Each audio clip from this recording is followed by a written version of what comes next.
Hello everyone, আমি Papiya. Welcome to my new blog. তো আজকে তোমাদের সঙ্গে একটা একদম অন্যরকম রেসিপি শেয়ার করব। তবে আজকের রেসিপিটা আমি নয়, আমার হাজব্যান্ড নিজের হাতে তৈরি করবে। সত্যি বলতে আজকেও আমাকে রান্নাঘরে কোনো কিছুই কাজ করতে দেয়নি, সব কিছু নিজেই করেছে। তো প্রথমেই সেদ্ধ করা ডিম নিয়ে ভালো করে গ্রেড করে নিয়েছে, এরপর আলুটাকেও ভালো করে গ্রেড করে নিয়েছে। এর মধ্যে এবার দিয়ে দেবে হলুদ গুঁড়ো, ধনে গুঁড়ো, জিরে গুঁড়ো, লবণ, কাঁচা লঙ্কা কুচি, ধনে পাতা কুচি, পেঁয়াজ কুচি ও পরিমাণ মতো বেসন, সব কিছু ভালো করে মেখে একটা সুন্দর মিশ্রণ তৈরি করে নিল। হাজব্যান্ড নিজের হাতে যদি কিছু তৈরি করে খাওয়াতে চায় তাহলে সত্যি বলতে এর থেকে সুন্দর ব্যাপার কি হতে পারে। রান্নাঘরটা একটু হয়তো অগোছালো হবে, কারণ ওদের তো আর প্রতিদিন রান্নাঘরে কাজ করার অভ্যাস নেই, কিন্তু স্ত্রীকে যদি একটু খুশি করার জন্য নিজের হাতে সময় দিয়ে কিছু বানিয়ে খাওয়ানোর চেষ্টা করে, এটাই আমার কাছে অনেক। তো কথা বলতে বলতে এদিকে আমি শেপ দিয়ে নিয়েছি। আমাকে বললো হালকা হাতে তেল নিয়ে ভালো করে শেপ দিয়ে নাও, তাই আমি গোল গোল করে শেপ দিয়ে নিয়েছি। এরপর একটি পাত্রে একটা ডিম ভেঙে নিয়ে তার মধ্যে সামান্য লবণ আর লঙ্কার গুঁড়ো দিয়ে ভালো করে ফেটিয়ে নিলাম। তারপর তৈরি করা কাবাবগুলো ডিমের মধ্যে হালকা করে চুবিয়ে নিয়েও গরম তেলে ভেজে নিল।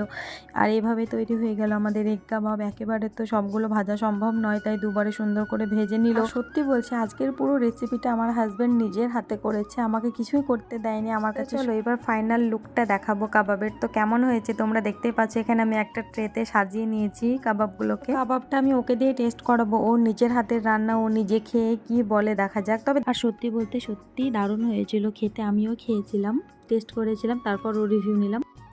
দারুণ হয়েছে, দারুণ দারুণ হয়েছে, অসাম। চলো আজকের মতো বাই। ভালো লাগলে like, comment, share and subscribe করতে ভুলবে না যেন। আর তোমরাও ট্রাই করে দেখতে পারো।